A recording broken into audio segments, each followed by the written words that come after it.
Binge Audio.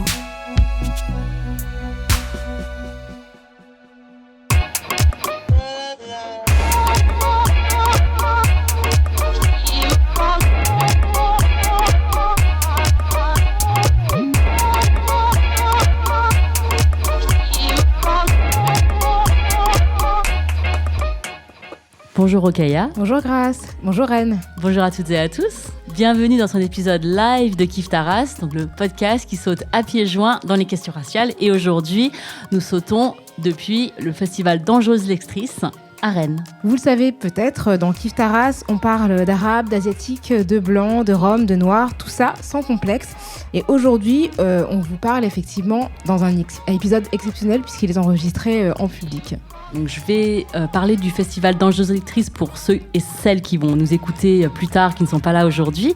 Alors c'est un festival de littérature féministe qui se veut un lieu de promotion des écrits et paroles de femmes et qui revendique l'outil intersectionnel pour mieux combattre toutes les formes d'oppression, tant dans sa programmation que l'accès à sa programmation. Et donc Kiffe ta race a bien sa place ici, aujourd'hui. Merci aux organisatrices et aux organisateurs de Dangereuse Lectrice de nous avoir invités. Merci beaucoup. Nous sommes aussi ici à l'invitation de HF Bretagne que nous saluons. HF Bretagne est une association qui agit pour l'égalité réelle entre les femmes et les hommes dans les arts et dans la culture. Elle a été créée en 2013 et une des présidentes d'honneur est depuis 2018 Marine Bachelot-Nguyen que nous avons reçue dans Kiffe ta race dans l'épisode qui était intitulé « Décoloniser les arts de la scène ».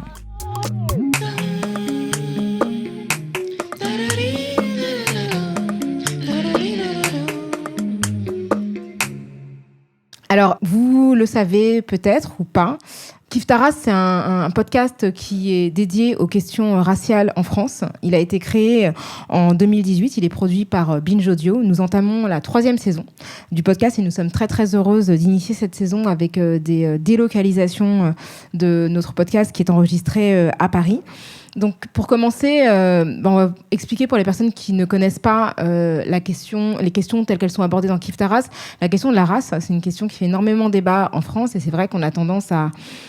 elle a tendance à déclencher quelques petites crispations quand on l'évoque comme ça de manière un petit peu crue.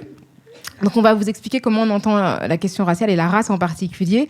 Évidemment, il ne s'agit pas de la race biologique. On ne pense pas qu'il y ait une race biologique. On pense que tous les êtres humains appartiennent à la même race. Toutefois, du fait de l'histoire, du fait de la politique, des identités ont été créées, des identités raciales qui ont créé des hiérarchies au fil de l'histoire, des esclavages, de la colonisation, et que ces hiérarchisations ont créé des catégories qui sont toujours opérantes aujourd'hui. Et donc, quand on parle de race, on parle d'une construction sociale qui produit toujours des effets sociaux, donc en France aujourd'hui. Et on a évoqué plusieurs thèmes dans Kiffe ta race qui vont du féminisme à notre quotidien, à des questions qui sont, on va dire, théoriques, parce que les questions raciales traversent l'intégralité du spectre de la vie des personnes qui sont non blanches.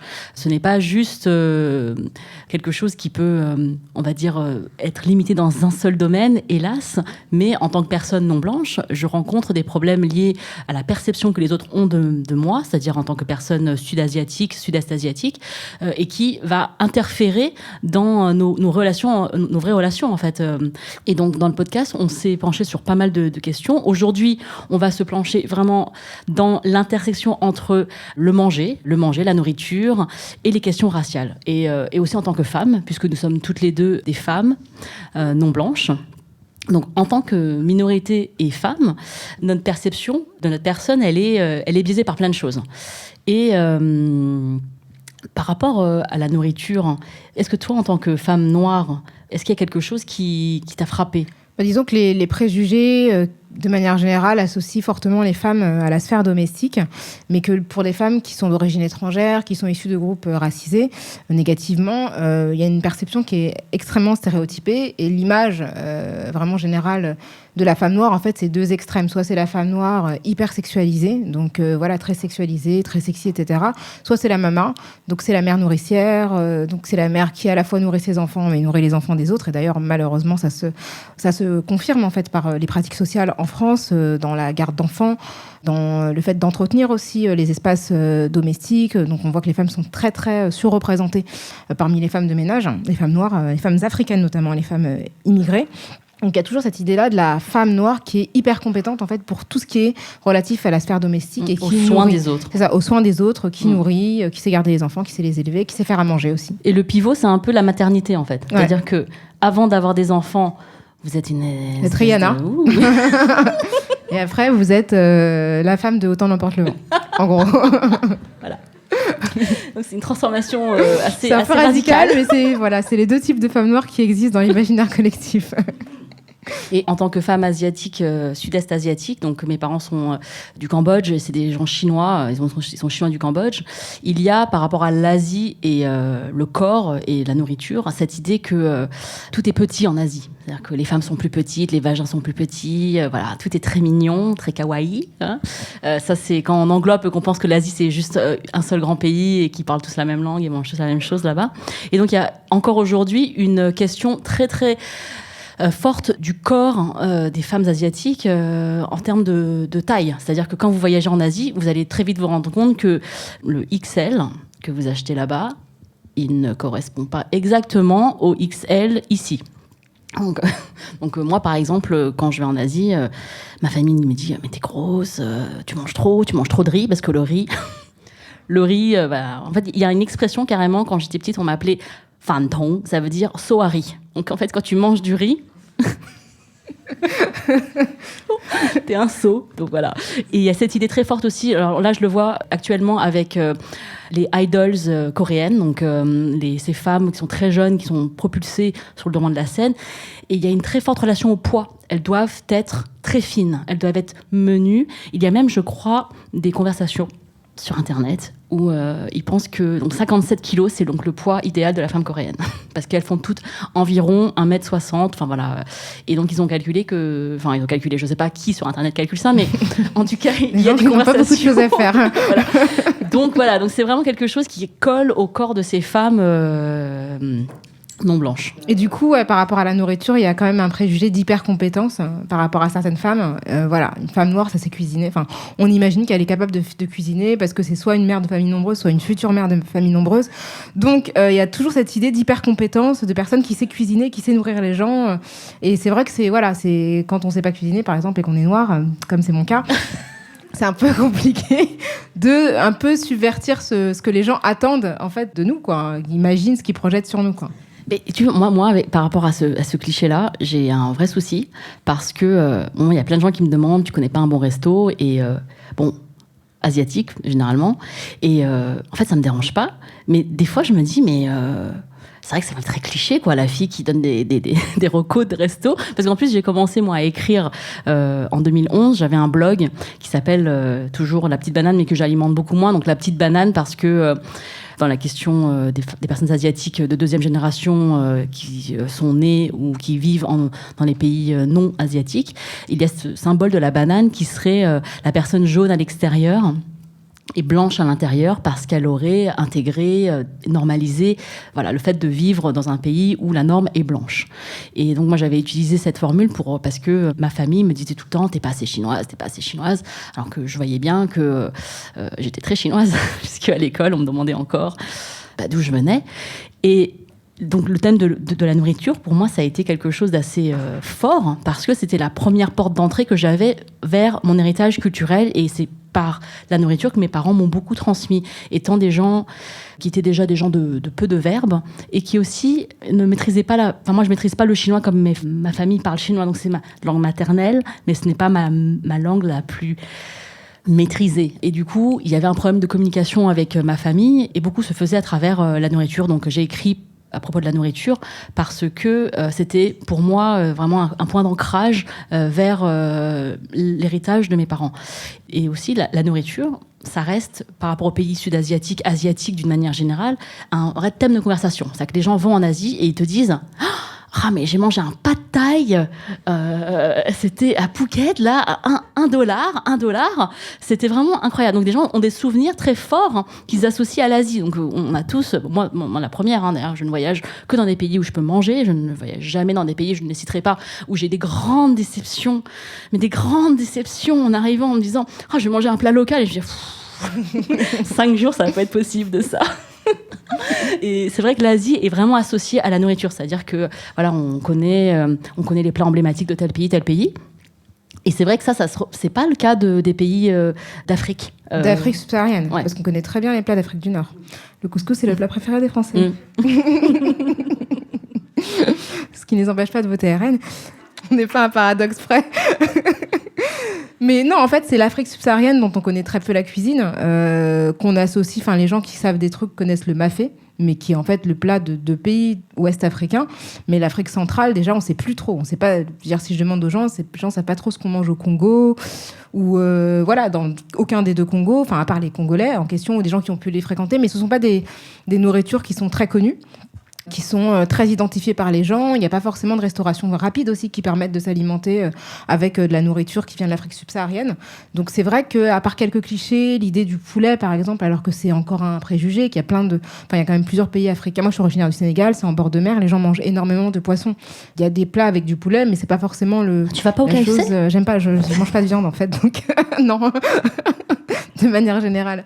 Mais c'est vrai qu'il y a ce préjugé-là. Donc le KFC, c'est les États-Unis, c'est le Sud, c'est peut-être en rapport avec des Noirs, mais d'un autre pays, enfin d'un autre continent même. Donc c'est vrai qu'il y a beaucoup de préjugés qu'on associe aux Noirs de manière générale, mais pas précisément au continent africain. Donc il y a une espèce de méconnaissance des plats en fait subsahariens. Et en plus, voilà, l'Afrique subsaharienne qu'on connaît en France, c'est l'Afrique qui a été anciennement colonisée. On connaît aussi certaines choses qui viennent des Caraïbes. Donc comme les Accra ou le Colombo, etc. Parce qu'effectivement, il y a des gens qui voyagent dans ces pays-là, qui y vont en vacances. Mais voilà, ça reste quelque chose qui n'est pas forcément très imprimé dans l'imaginaire collectif. Et après, moi, par rapport à la nourriture, moi, je suis allée à la crèche vraiment très, très tôt, en fait. Donc très rapidement, j'ai mangé à l'extérieur de chez mes parents. Et c'est vrai que très vite, en fait, j'ai eu le sentiment qu'il y avait une nourriture de chez moi et la nourriture de la cantine. Et donc c'est vrai que moi, pour moi, ce qui me paraissait étrange, c'était la nourriture de la cantine, genre les salsifis. C'est genre, la première fois que j'en ai vu, je me suis dit, mais qu'est-ce que c'est que ça ? Il n'y a pas que toi qui pense que c'est étrange, les salsifis. On est même les gens, c'est la culture. Donc, moi, j'ai eu toutes mes expériences en fait, de nourriture pseudo-française. Mais en plus, l'entrée, c'était vraiment la cantine. Donc, c'est pas l'entrée la plus agréable, on va dire. Ouais, c'est vrai qu'on peut vraiment détester la cuisine française si on commence par la cantine. Du hachis parmentier toutes les semaines. Pourquoi les haricots, ils sont mous ? J'ai une question sur les haricots verts. Pourquoi est-ce qu'ils sont mous ? Donc voilà, moi c'est vrai que le rapport que j'avais avec la nourriture française, c'était une entrée par la cuisine de la cantine. Et aussi, j'avais quand même ma marraine qui était française blanche, donc du coup, je mangeais d'autres choses. Mais c'est vrai qu'il y avait deux types de nourriture. Il y avait la nourriture de chez moi. Et je pense que j'ai appris à apprécier la nourriture que faisait ma mère quand je suis partie de chez mes parents. Donc en fait, assez tard, c'était quelque chose que je considérais vraiment comme complètement acquis. Et en fait, maintenant, je réalise que c'est des plats qu'on met 3 heures à faire, donc que je ne ferai jamais.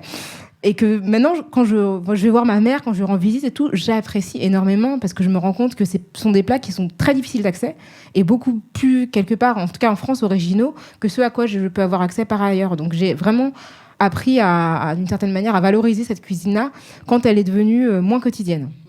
Moi, j'ai aussi ce rapport assez compliqué à la nourriture par rapport à mon enfance, parce que je me souviens moi, j'adorais manger à la cantine, hein, j'avoue.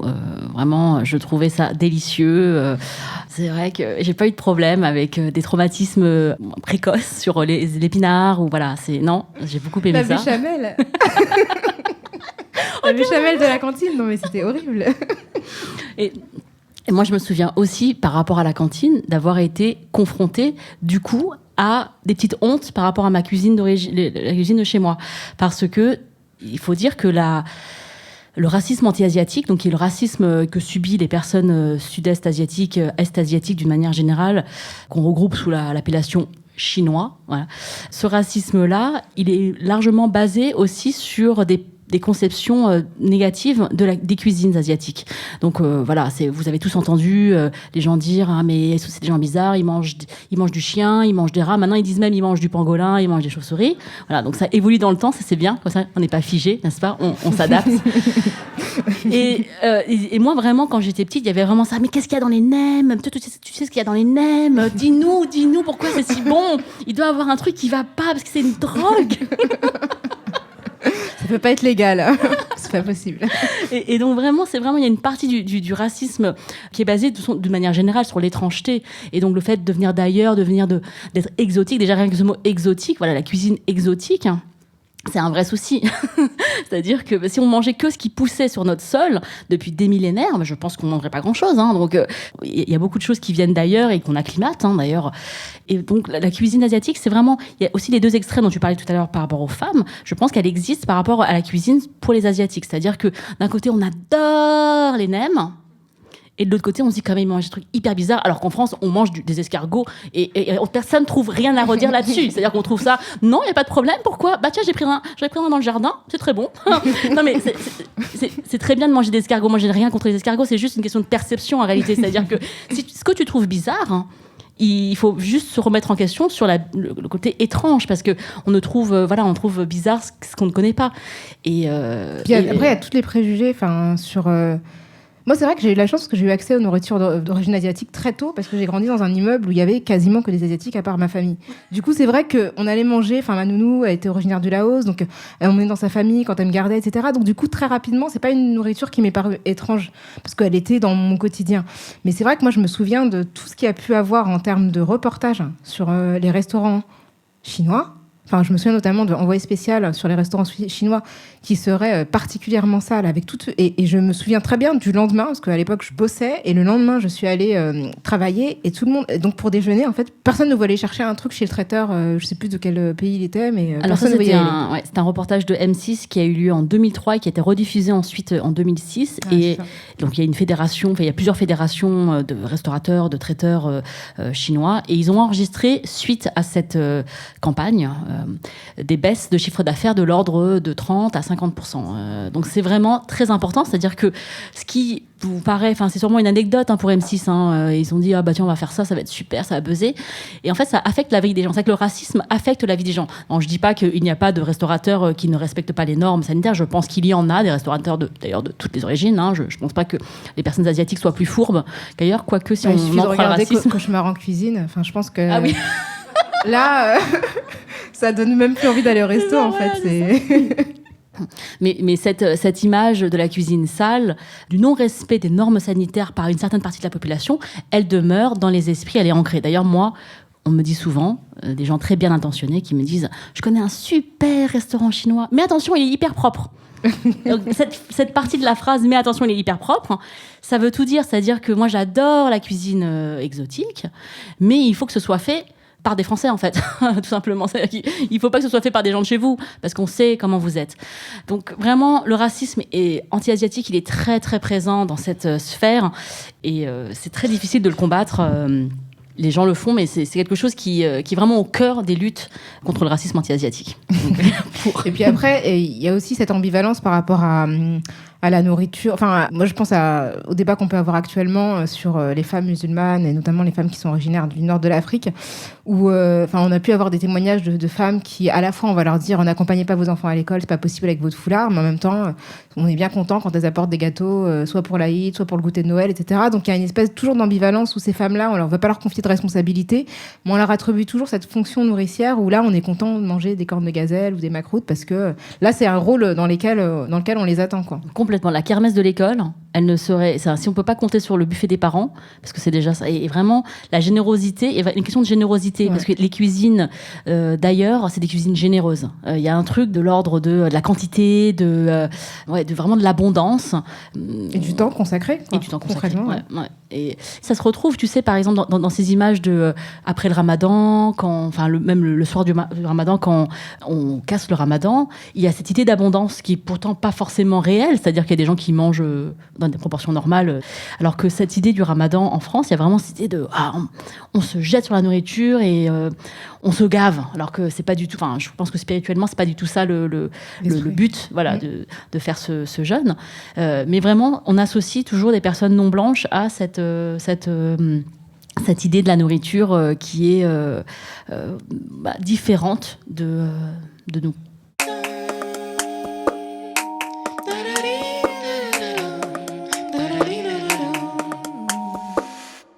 Eh bien, on va poursuivre cette discussion avec notre invitée. Oui, notre invitée du jour, aujourd'hui, c'est une cuisinière et poétesse. Est-ce que tu peux bien nous rejoindre, Debo, s'il te plaît ?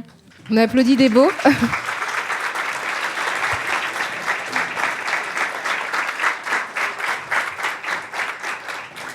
Donc Debo, Grâce l'a dit à l'instant, tu es cuisinière et poétesse. fondatrice de Papy et Papier, ton entreprise qui propose des repas spectacles. D'ailleurs, certaines personnes peut-être qui sont parmi vous ont eu l'occasion de participer au brunch que tu as proposé il y a quelques heures. Merci d'avoir enchaîné avec Kif Taras.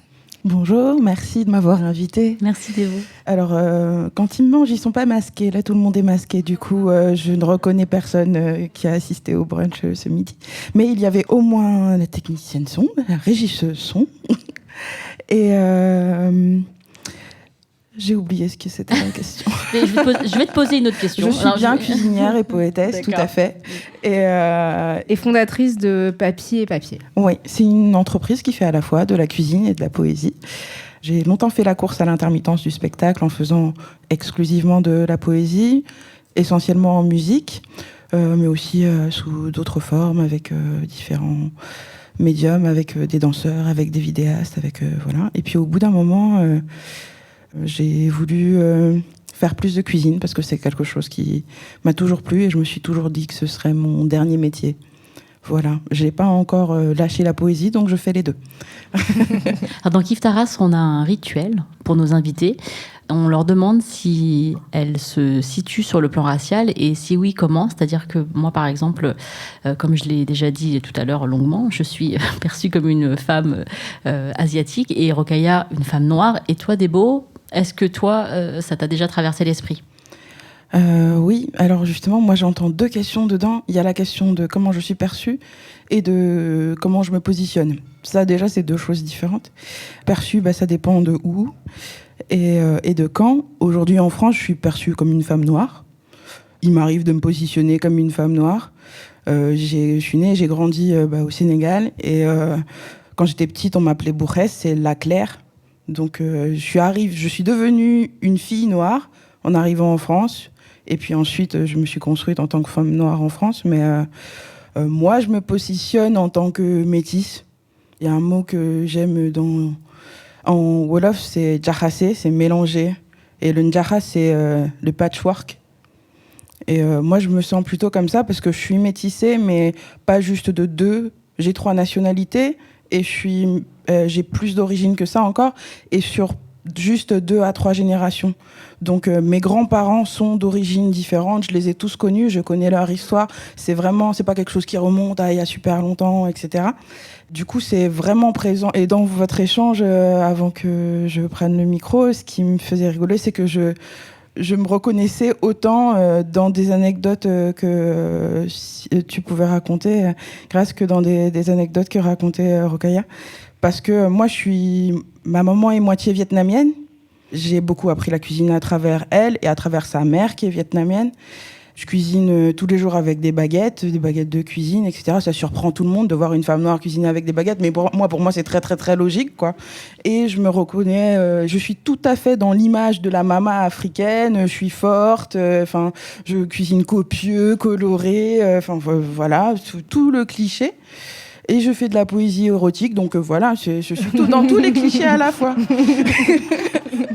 Bravo, t'as le combo parfait. Parfait.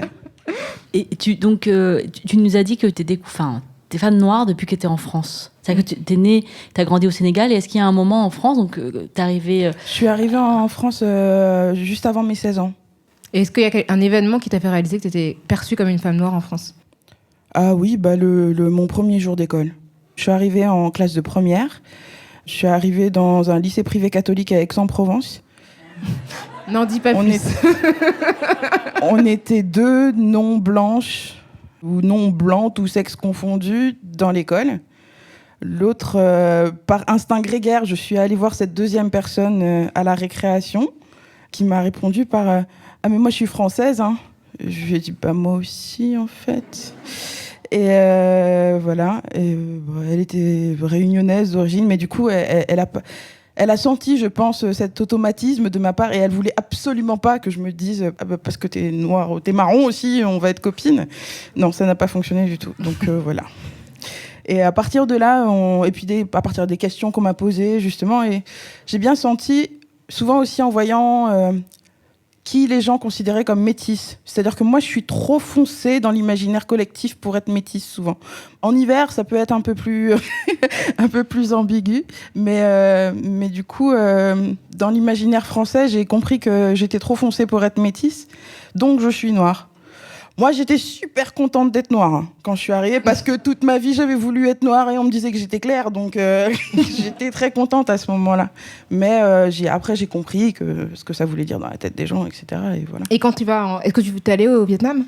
Non, jamais, D'accord. Malheureusement. Mais un jour, j'y compte bien. Ok. Alors moi, j'étais pas du tout. Enfin, j'aimerais que tu nous parles de ce mélange parce que Vietnam, Sénégal, c'est pas l'association, voilà, qui vient dans la tête des gens assez naturellement. Est-ce qu'il y a une histoire particulière de cette union que tu peux nous raconter ? Oui. Alors, ça peut être long, mais ça peut être très court. Ma grand-mère qui est décédée le mois de mai dernier, qui s'appelait Sinh Thi Lien. Elle a grandi au Vietnam, elle est née en 1933. Elle a quitté le Vietnam à 14 ans parce que ses parents ont été tués, parce qu'ils travaillaient pour des Français. Et elle a quitté le Vietnam avec la sœur de sa mère, qui, elle, était mariée à un militaire français. Et elle a été adoptée donc, par sa tante et son oncle. Elle est d'abord venue en France. Puis 2 ans après, ce père adoptif a été muté en tant que militaire français au Sénégal. Ma grand-mère est donc arrivée au Sénégal dans les années 40, comme ça, à 16 ans. Et elle a rencontré, du coup, mon grand-père qui, lui, était moitié suisse, moitié sénégalais. Mandingue, très précisément. Et voilà. Merci pour ce récit. Ce petit voyage. Ouais, je pense qu'il manque des petites choses aussi. Il manque que mon j'ai père, vu. Ouais, c'est encore un autre monde. Ouais. Mais merci, ça nous donne déjà une idée de comment aussi la question coloniale peut jouer dans la constitution des familles françaises actuelles. Parce que voilà, qu'un militaire français aille au Sénégal dans les années 50, c'est par hasard. Donc, non, voilà. moi ça m'arrive de sortir cette réplique-là, de dire le rôle positif de la colonisation, c'est moi. Ouais. Alors, je vais citer une partie de ton site sur lequel tu dis que dans le monde actuel, toutes les cuisines sont métissées et que les mains mises à la pâte en aient conscience ou non. Au terme de fusion, qui tend à créer un nouveau moule commun dans lequel toutes les cuisines devraient se fondre, je préfère celui de créolisation, cher à Édouard Glissant, qui encourage à avoir pleine conscience de toutes les particules qui composent notre assiette pour mieux en apprécier l'unique et inattendue alchimie. Je trouve très joli ce que tu as écrit sur ton travail, puisque j'imagine que ça s'applique vraiment à ce que tu fais et que tu n'aimes pas ce terme fusion. Moi aussi, je déteste le terme fusion. Je trouve que c'est vraiment... Ça veut rien dire, en fait, fusion. Et la connotation que tu associes entre fusion et assimilation française, je trouve que c'est très intéressant parce que ça veut dire que dans l'assimilation française, cette politique qui souhaite qu'on gomme les particularismes des personnes qui sont accueillies, qui viennent en France, au profit d'un tronc commun qui serait celui de celui qui était là avant, en fait, tout simplement. Donc la majorité blanche, la majorité chrétienne, voilà. Moi, dans mon éducation, c'était très fort. Et c'est aussi, pour moi, un discours public qui est sans cesse renouvelé, l'intégration, l'assimilation. Et toi, tu l'associes à la cuisine. Je trouve ça hyper intéressant. Est-ce que tu peux nous parler de cette manière, toi, de faire ta cuisine, et pas fusion, mais créolisation? En fait, moi, dans le fond, le mot fusion me dérange pas. Je le trouve très beau. Et en cuisine, il a du sens. Parce qu'en plus, quand on cuit les choses, il y a une réelle fusion chimiquement. Mais j'allais dire, mais sauf qu'il a été galvaudé. Et du coup, c'est ce qu'on met dedans. Et une fois de plus, c'est la perception que les gens en ont qui me dérange. J'allais dire que moi, j'appelle ma cuisine fusion. Avec ce que moi, je mets dedans, ça me dérangerait pas. Mais bon, comme les autres sont pas dans ma tête, je fais avec ce qu'ils ont dans la leur, quoi. Et du coup, je choisis plutôt de les renvoyer vers quelqu'un comme Édouard Glissant, donc écrivain, philosophe, poète martiniquais, que je conseille à toute personne qui s'intéresse aux questions de la race de lire. Moi, quand j'ai rencontré les écrits de cette personne-là, je me suis dit, il a mis des mots sur plein de choses que j'arrivais pas à formuler. Et du coup, je préfère utiliser ce mot-là, même si je sais que dans le créole, justement, il y a toute une autre projection et plein de préjugés, encore plein d'autres choses que les gens entendent dedans. Mais là, pour le coup, je choisis de l'utiliser et sur mon site, je le mets en rouge pour que les gens puissent cliquer dessus et arriver sur le lexique de Glissant, parce que je me dis, on va commencer par à déconstruire là, quoi. C'est une façon comme une autre de se positionner. Et pour moi, c'est... La fusion, elle a réellement du sens parce que dans ma famille, dans une des lectures que j'ai fait dans le brunch aujourd'hui, qui est une nouvelle autour de Fatou, qui était la gouvernante chez ma maman, avec qui j'ai grandi, la cuisinière, la mère nourricière, justement. Et Fatou, c'est une Sénégalaise, une Diola. Elle cuisine avec des baguettes aussi. Et elle cuisine de tout, italien, français, sénégalais, vietnamien, libanais, capverdien, antillais, parce que ma famille est comme ça, du coup. Et elle a appris, elle a travaillé suffisamment longtemps là-bas pour connaître des plats de tous ces pays-là. Et du coup, moi, la cuisine que je fais, elle est juste le reflet de tout ça. Et plus toutes les autres choses que j'ai eu la curiosité, le goût ou la chance de rencontrer par mes voyages, par mes lectures, mon intérêt pour un certain type de musique ou de cuisine. Je suis super fan de la musique de la Nouvelle-Orléans. Je suis allée découvrir la cuisine de la Nouvelle-Orléans. Et cette cuisine-là est elle aussi faite de plein de métissages et tout ça. Donc ça m'intéresse, je m'y reconnais d'autant plus. Et je me prive pas pour l'intégrer à ce que moi je fais. Et voilà, je pars du principe que j'essaye toujours de prendre les gens là où ils s'y attendent pas, mais par des chemins qu'ils ont l'impression de connaître. C'est pas l'idée de bluffer avec plein d'artifices ou quoi, mais c'est plein de petites choses, plein de petits engrenages comme ça.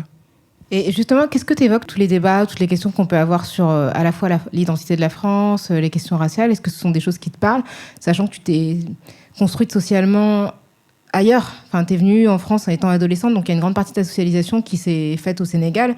Est-ce que tu les perçois, de quelle manière tu les as vécues quand tu es arrivée, et comment aujourd'hui tu interprètes les débats qui peuvent se produire actuellement? Alors, dans des moments comme ça où il y a quelque chose qui est pointé, j'ai toujours l'impression des fois que j'ai une espèce de petite caméra qui sort de ma tête, qui se met sur le côté et qui me regarde, parce que il y a ce que je vis sur le moment, justement dans la position dans laquelle je suis en tant que moi, femme noire en France, et il y a l'autre moi, on va dire, qui regarde ce qui se passe, quoi.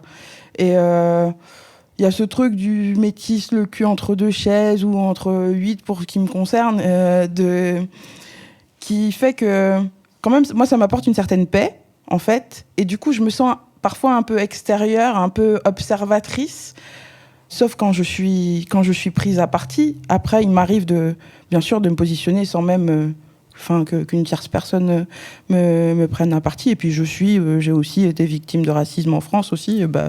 Ça fait rentrer dans le bain très, très vite. Hein, donc, là-dessus... Mais c'est vrai que, par exemple, dans la fraternité que ça peut créer entre personnes non blanches en France, je sais qu'il y a des choses, il y a des colères, par exemple, qui sont plus difficiles à partager pour moi parce que j'en ai pas fait l'expérience, justement, et parce que j'ai cette paix, entre guillemets. J'ai la chance d'avoir ce truc-là, de connaître mes origines, de connaître les gens, d'avoir une réelle histoire avec le pays... d'où sont originaires mes parents, parce que mes parents sont tous les deux nés au Sénégal aussi. Et du coup, par rapport à la France, j'ai à la fois je me sens très impliquée et un peu en recul aussi. Après, au Sénégal, c'est encore autre chose. Moi, j'avais une question sur ton travail et qu'est-ce que tu nous ferais comme plat si tu devais composer un dîner-spectacle pour moi et Rokhaya, pour Kif Taras? Est-ce que quelle création tu pourrais ça te fait penser, et quelle lecture, enfin lequel de tes poèmes par exemple tu nous lirais pour accompagner ce repas? Et ce sera notre dernière question, et ensuite on passera le micro dans le public si vous avez des questions. Il y a une jeune femme, Margot, qui est là et qui va, vous pouvez faire un petit signe, elle prendra votre question. Alors, quel plat je ferais pour vous? J'hésite entre deux, mais je vais dire vite fait les deux, comme ça. J'aurais pas à choisir. Choisir, c'est renoncer. Donc, dans le point commun entre les deux, j'aime bien travailler les couleurs dans ma cuisine. Et je me suis, il y a longtemps, lancé un défi d'arriver à faire des arcs-en-ciel. De différentes façons en cuisine. Et du coup, il y a 2 plats arc-en-ciel que je fais, que je verrais bien pour Kif Taras, le côté justement il y a de tout le monde et en même temps, ça crée quelque chose à la fois d'unique et de reconnaissable. Donc voilà. Et c'est ce que j'aime aussi moi dans l'arc-en-ciel, en dehors du côté licorne. Et ce midi, j'ai fait un millefeuille de sarrasin arc-en-ciel, donc avec des galettes de sarrasin. Nous sommes en Bretagne, n'est-ce pas? Et donc il y a 6 couches différentes, de 6 couleurs différentes. C'est exclusivement végétal, avec quand même une petite couche de crème fouettée sur le dessus. Mais dedans, il y a à la fois du Sénégal, il y avait un pesto de feuilles de bissap qui est mélangé avec du za'atar libanais et de la coriandre viette, du rawram. Ça, c'était pour le vert. Le bleu, c'est avec du chou rouge et de la pomme de terre. Le jaune, c'était une crème au curcuma. L'orange, purée de carottes et patates douces. Le rouge, un confit de poivron au kombava. Le rose, un houmous à la betterave. J'ai hyper faim. Et voilà. Et du coup, fromage fouetté et le violet sur le dessus, c'était des algues dulces de Bretagne également. Tout le végétal de ça est breton. Enfin, pousse ici. Les feuilles de bissap, ça pousse ici. La coriandre vietnamienne, ça pousse ici. Les patates douces, elles viennent de Saint-Gilles à moins de 30 km. Enfin, c'est comme quoi, enfin, justement, dans la France d'aujourd'hui, on est nourri de choses qui viennent de l'extérieur tout le temps, en permanence. Et quand je dis que même les mains qui mettent à la pâte, qu'elles en aient conscience ou pas, comme tu disais, si on cuisinait qu'avec des choses d'ici, on mangerait pas grand-chose aujourd'hui, quoi. Et l'autre plat arc-en-ciel, alors le cliché, c'est un rouleau de printemps arc-en-ciel. Un rouleau de printemps arc-en-ciel avec des vermicelles de riz teintés au chou rouge, justement, qui sont bleus.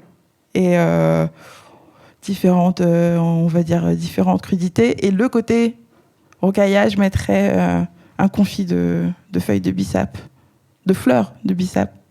Et il y a un truc qui fait le lien entre les deux, que je mets des fois pour remplacer la sauce de soja, qui est quelque chose de complètement africain qui s'appelle le netetu.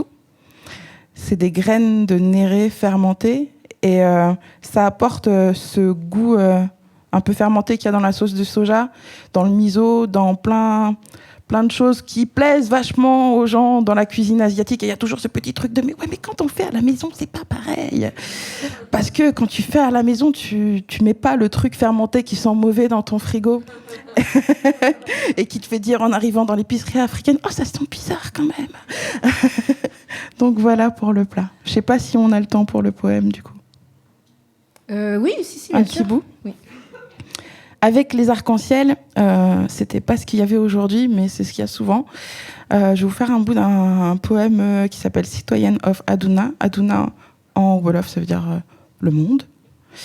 Et c'est en plein de langue, le début, du coup, ça résume bien la situation. De quoi j'ai l'air? Xale bu leer. Léegi nag xuli ba not just black, but t'es pas blanche non plus, mais alors d'où viens-tu? D'un peu partout, alias Gwenadu, I don't understand you, well now you do. Wayolo wachni, upani pay? Bien sûr que si, I come from a country. Né au Sénégal, moi pas un animal, mais où c'est ça? West Africa. But that's not all, Bokonché créole. Cap-Vert créole, Madinina créole, Guada créole, je suis une mosaïque créole. Patchwork Power, soy una hija del sol. Mi madre es la luna, vietnamese, was my grandma. Soy una citoyenne of Aduna. Bravo. Merci.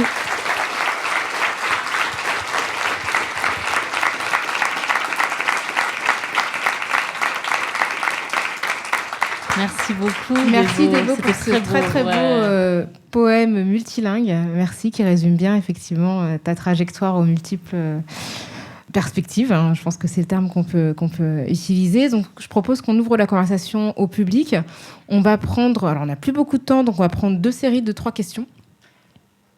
Il y a un micro qui circule.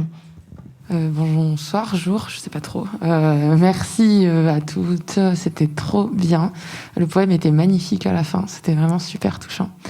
Moi, j'avais une question, peut-être, je sais pas pour vous ou pour tout le monde en général. Je me demandais en fait dans la cuisine si on pouvait pas aussi en fait parler, notamment en France, d'une certaine appropriation culturelle. Et en fait, quelle est la limite en fait dans un restaurant où on se dit on fait un patchwork avec plein de cuisines et c'est super, ou au contraire on s'approprie en fait des savoirs qui sont très localisés et qui appartiennent à des communautés bien spécifiques et qui du coup se voient complètement effacés à partir du moment où c'est dans un restaurant très fancy et très cool. Enfin voilà, c'est pas vraiment une question. Enfin, j'attends pas qu'il y ait une réponse précise, même si vous en avez une, c'est super. Mais si vous avez déjà réfléchi à ça, ou si vous êtes déjà confronté à ça aussi, enfin voilà. Alors, on va juste vous demander une petite chose dans le public, si vous le voulez bien. C'est est-ce que vous vous situez sur le plan racial et si oui, comment? Oh oui. Merci. Pas de problème. Moi, je m'appelle Myriam Bafou. Je suis,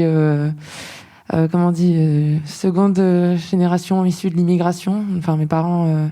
mon père est né au Maroc, ma mère vient de Tunisie.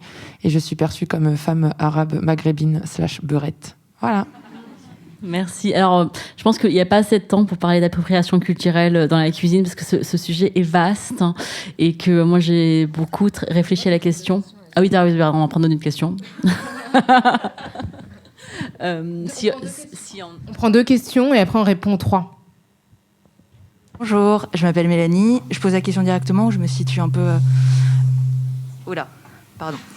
En termes de situation, comment je me situe, c'est un peu compliqué. Mon père est kurde, ma mère est chilienne, donc les gens ne savent pas trop d'où je suis. C'est un peu compliqué, donc je me considère comme racisée. Et ma question est moins liée à la nourriture, mais plutôt pour des personnes qui sont plutôt racistes. Qu'est-ce qu'on peut leur conseiller comme lecture où je parle pour ma mère qui est très compliquée, elle ne me perçoit pas comme quelqu'un de racisé, et j'aimerais bien la faire évoluer là-dessus. Mais qu'est-ce que je peux lui faire lire, lui faire écouter, à part Kif Taras, pour qu'elle se rende compte de choses? Une autre, ou est-ce qu'on... Ok, bon. Alors, par rapport à l'appropriation culturelle que Myriam, tu évoques, vraiment, c'est hyper vaste. Moi, par rapport à aux cuisines asiatiques, je connais Wat Mill, restaurants hyper authentiques qui servent des bobounes à 12 €. Et j'en connais aussi Wat Mill qui en servent à 24 € et qui n'a pas du tout les goûts d'origine. Et par contre, ça se vend très bien. Donc ça s'appelle l'appropriation culturelle. Ça veut dire qu'il y a une question de domination dans l'appropriation culturelle. On ne parle pas d'échange. Hein. Je répète, pour ceux qui se disent « Mais oui, mais moi j'adore la cuisine ». Non, en fait, ce n'est pas une question d'aimer ou pas aimer. C'est une question de qui retire le bénéfice de cet aspect qui est totalement lié à la culture. Comme je disais, quand on voyage à l'étranger, l'une des premières choses dont on se rappelle, c'est les cultures. Et la cuisine en fait largement partie. C'est-à-dire que vous nourrissez 3 fois par jour. Et quand vous allez à l'étranger, vous nourrissez aussi 3 fois par jour. Et c'est quelque chose qui vous marque.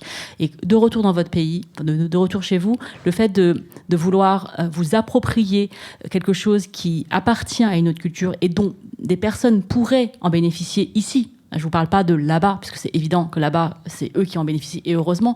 Mais en France, il y a aussi une large... la limite que tu demandes entre la question de l'appréciation culturelle et la question de l'appropriation est fine, et elle est évidemment circonstanciée. On ne va pas dire « il est interdit aux chefs blancs de cuisiner la feuille de coriandre ». C'est pas ça qu'on dit. Voilà, soyons clairs. Vous pouvez manger des sushis si ça vous plaît, ok. Mais par contre, ayez une réflexion sur qui fait les sushis, d'où est-ce que ça vient, à qui profite ce business, parce qu'on parle de paix quand on parle de racisme, de lutte contre le racisme, on parle de paix, on parle d'apaisement social, on parle de comment vivre ensemble. Et dans comment vivre ensemble, il y a aussi rendre à ceux dont c'est la culture le bénéfice de cette culture, surtout quand c'est des personnes minorées qui n'ont pas accès aux mêmes privilèges que nous. Nous, je parle de nous de manière générale. Voilà, donc c'est ça la question de l'appropriation culturelle. Donc vraiment, c'est un thème moi, ça me fascine, parce que là, en France, on parle encore beaucoup, enfin, on n'arrive pas à parler de racisme, si vous voulez. Donc l'appropriation culturelle, c'est l'étape d'après. Et on n'est pas du tout prêt à avoir cette discussion-là. Donc nous, dans Kif Taras, on a très envie d'en parler. D'ailleurs, on a commencé l'année dernière avec Maboula Soumaoro qui nous a exposé les civilisationnistes, les maîtresses de conférences, les bases d'une réflexion pour aller... Parce que l'appropriation culturelle, c'est pas juste dans la cuisine, hein. C'est dans la danse, c'est dans la musique, c'est dans n'importe quel domaine que vous pouvez citer, il y a de l'appropriation culturelle. Donc aujourd'hui, on peut se poser les bases. On a commencé à réfléchir là-dessus. C'est vrai qu'on aimerait pousser plus loin, mais vraiment, c'est quelque chose qu'on va continuer à faire dans Kif Taras. Est-ce que tu veux dire quelque chose? Oui, non, juste ajouter que l'histoire du racisme, c'est une histoire d'appropriation. Donc c'est le fait d'être allé chez des gens et de capter à la fois leur savoir et leur terre, leurs biens, pour en retirer le produit. Et je pense qu'aujourd'hui, quand on ouvre un restaurant... sur la base de connaissances qui ont été accumulées par des communautés qui font partie des communautés les plus pauvres et qu'on gagne de l'argent. C'est juste une question politique, c'est comment se fait-il que quand on fait la même chose qu'une personne qui vit de manière, qui en tout cas en tire des bénéfices moindres, on arrive à obtenir une meilleure reconnaissance. C'est vraiment cette question-là, quoi. C'est qui finalement bénéficie dans une lignée où en fait où d'autres ont établi des savoirs mais ont été stigmatisés pour ces savoirs-là. C'est-à-dire que le restaurant chinois, on va dire qu'il est sale. En revanche, si c'est rebrandé en fait par des gens qui sont blancs, etc., avec juste une petite touche, on va considérer non seulement que c'est propre, mais en plus que ça mérite plus d'argent. Donc c'est aussi ça. C'est comment, en fait, si on veut cuisiner en s'inspirant de cuisine de groupes minorés, comment on s'associe à ces gens-là, en fait. On s'associe à ces gens-là et on leur permet d'exister, non pas de les écraser en tirant juste le bénéfice d'un travail qui est invisibilisé. Je vais citer juste le fooding qui a été au cœur d'une réflexion et il y a quelques jours de ça. C'est en fait le fooding, si vous le connaissez, c'est un magazine parisien. Enfin, un magazine, c'est un site parisien qui recense des restaurants, on va dire branchés. C'est comme ça que je. Et en fait, ils ont fait une interview d'un chef. Jeune, blanc, a priori. Enfin, en tout cas, c'est comme ça que je l'ai perçu quand je l'ai vu sur une vidéo où il parlait d'une cuisine de son restaurant, je pense, où il a dit, voilà, c'est comme au Vietnam, même meilleur. Il a donc dit dans une interview... C'est mieux la cuisine vietnamienne que les Vietnamiens voilà, chez donc eux. En fait, c'est-à-dire que voilà, il s'est dit c'est quand même mieux qu'au Vietnam quand j'y étais, parce que évidemment monsieur s'y connaît mieux, j'imagine. Et donc il y a eu une réaction sur Internet, des gens qui se sont dit mais c'est incroyable d'être aussi arrogant. Qu'est-ce que tu connais? Je veux dire, c'est quand même une cuisine qui est millénaire. Enfin, je veux dire, donc donc il y a eu une réflexion là-dessus, et donc le fooding a retiré la phrase de l'interview. Voilà, c'est ça la réponse. Et toi, Débo, qu'est-ce que ça t'évoque du coup? En fait, lui, quand il dit c'est même meilleur, ça veut juste dire c'est plus adapté au palais d'ici, sans doute, quoi. Mais bon, ça veut aussi dire qu'il se considère comme meilleur, il a un palais étalon. mais moi là-dessus, arc-en-ciel, je suis en paix. Je suis en paix, je peux faire tout ce que je veux, j'ai de la famille, je m'en fous. Mais après, je fais rarement, justement, j'allais dire là où je suis toujours la plus sensible, où j'ai le plus peur, c'est quand justement je fais un plat censé être traditionnel de quelque part. Je préfère toujours faire un truc dont je modifie le titre, je fais de la poésie, je fais un Aïta la dalle, je fais je fais des choses qui ressemblent mais à ma sauce, donc je change le nom, donc tout le monde est content. Là où c'est plus touchy, c'est quand je veux faire quelque chose qui est vraiment de quelque part. Et si c'est pas justement quelque chose que je maîtrise vraiment, c'est là vraiment où j'ai peur. Je me dis imposture ou pas. C'est toujours les choses les plus difficiles, quoi. Et qui plus est, si jamais il y a quelqu'un qui vient manger ce plat-là et qui, lui ou elle, est originaire de l'endroit en question. Mais sinon, j'ai la chance, justement, une fois encore, d'avoir de pouvoir sortir ma petite caméra et dire « Alors, vous dites quoi, vous ?» Voilà. Merci. Et donc, pour répondre... Oui. Il y a beaucoup de ressources qui existent aujourd'hui, je trouve, et je suis la première à les solliciter. Moi, je pense que vous pouvez acheter tous les livres pour vos parents ou pour vos proches. Ça sert pas à grand-chose s'ils ne les ouvrent pas. Et de la même manière, on a fait un épisode avec Rokhaya et avec d'autres personnes qui travaillent sur ces questions d'oppression. Donc, Victor Tuaillon de Les couilles sur la table et Camille Regache du podcast Camille, qui s'appelait Guide de survie des fêtes de famille. Parce qu'on voulait vraiment adresser cette question de vous déconstruisez, vous faites quelque chose au quotidien, vous essayez de nourrir une réflexion personnelle et collective, parce que c'est quelque chose qui se fait vraiment de manière, je pense, globale. Et vous aimeriez que vos proches vous accompagnent, ou en tout cas, ne serait-ce considérer ce que vous faites, c'est quelque chose qui vous identifie aujourd'hui. Mais c'est pas simple de prêcher la bonne parole. Je pense que c'est encore plus difficile chez nous que dans les espaces publics où on pourrait le faire de manière moins sans l'affect, en fait. Donc, moi, il y a plein de livres, il y a plein de blogs que je lis. Je pourrais citer les livres de Rokhaya Diallo, je pourrais citer des livres de Faiza Guène, je pourrais citer le livre de Maboula Soumaoro, qui est très accessible aussi, même si c'est quelqu'un qui est universitaire. Enfin, je veux dire, ça fait pas peur. Vous pourriez les acheter et les mettre sur leur livre de chevet, mais je ne sais pas si ça suffirait pour enclencher une réaction. Mais en tout cas, je vous encourage à le faire quand même. Ouais, moi, c'est vrai qu'au départ, quand vous avez posé la question sans préciser qu'il s'agissait de votre mère, j'avais envie de vous dire, n'éduquez pas les gens ignorants. Enfin, on a non, mais on n'a pas gratuitement, en tout cas, on n'a pas le temps. Enfin, juste, on a une vie à mener, on est confronté à des oppressions, on n'a pas à prendre le temps de les expliquer à des gens qui ne croient pas, en fait. Donc du coup, c'est vrai que s'il n'y a pas de lien affectif avec la personne, j'ai tendance à dire non. Enfin, après, c'est vrai que si on est lié affectivement à la personne, c'est autre chose. Mais il faut qu'on arrive à déceler les signaux d'une personne qui est prête ou pas à entendre. Et c'est vrai que si elle n'est pas prête, c'est difficile, en fait, d'aller à l'encontre de ça. On va bientôt clore la session, donc si vous avez des questions, c'est maintenant. Sinon, on va terminer notre enregistrement. Ah, super.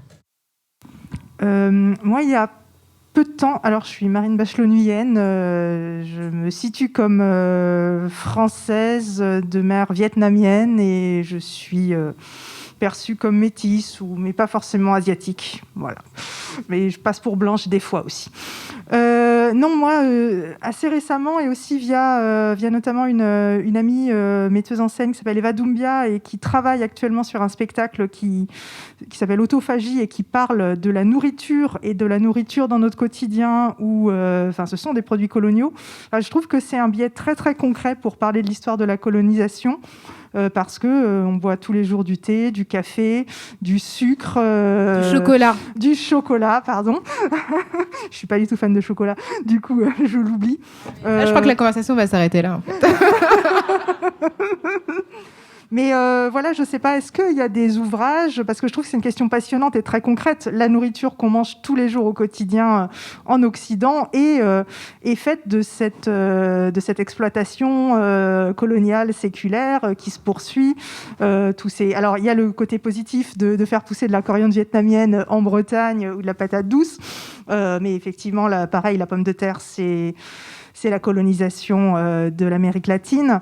Oui, je ne sais pas s'il y a des références, des ouvrages. Moi, je trouve ça passionnant et extrêmement concret de regarder la nourriture sous le prisme de l'histoire coloniale. Et je trouve que c'est d'autant plus poignant le fait de dire que, pour ceux qui aiment le chocolat, comme Rokhaya Diallo, vous noterez que les grands chocolatiers de ce monde ne sont pas issus des pays producteurs de fèves. C'est-à-dire que si vous pouvez citer des Belges, des Suisses, à ma connaissance, ils n'ont pas d'arbres chez eux de cacao. Donc, le pays du café, c'est l'Italie. Voilà. Et le café aussi, on a c'est-à-dire qu'il y a pas de, vous ne pourriez pas citer une marque grand public, de café qui serait issue, des pays producteurs. Alors de plus en plus, j'espère, mais donc cette question de l'appropriation des ressources, des matières premières, c'est aussi une vraie question.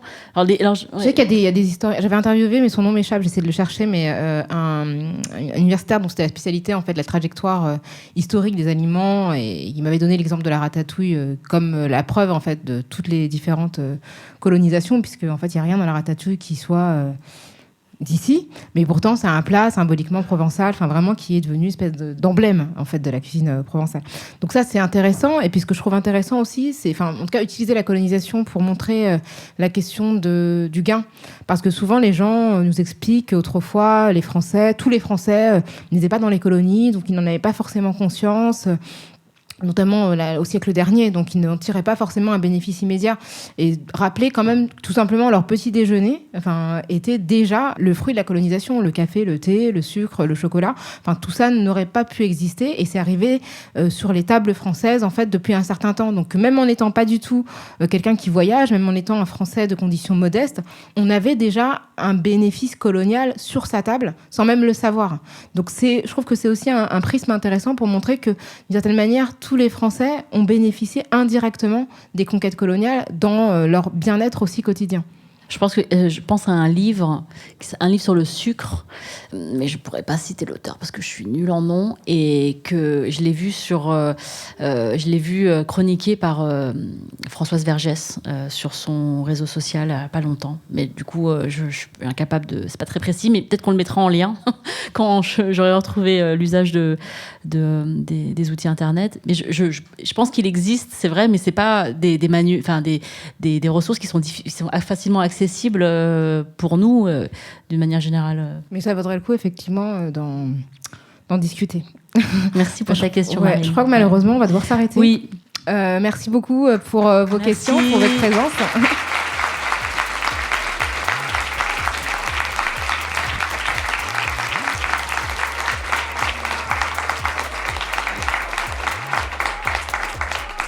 Alors on arrive à la fin de ce numéro Kif Taras live depuis le festival littéraire Dangereuse Lectrice à Rennes en collaboration avec HF Bretagne.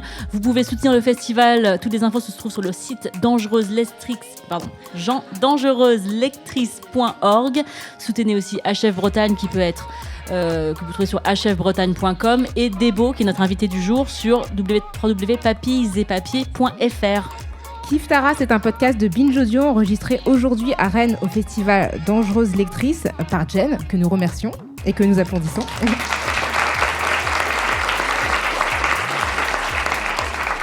Et à l'édition du podcast, c'est Camille Rogache et Naomi Titi. On se retrouve donc prochainement pour un prochain thème autour des questions raciales. Merci Grace. Merci Rokhaya. Merci à Debo. vous. Merci Debo.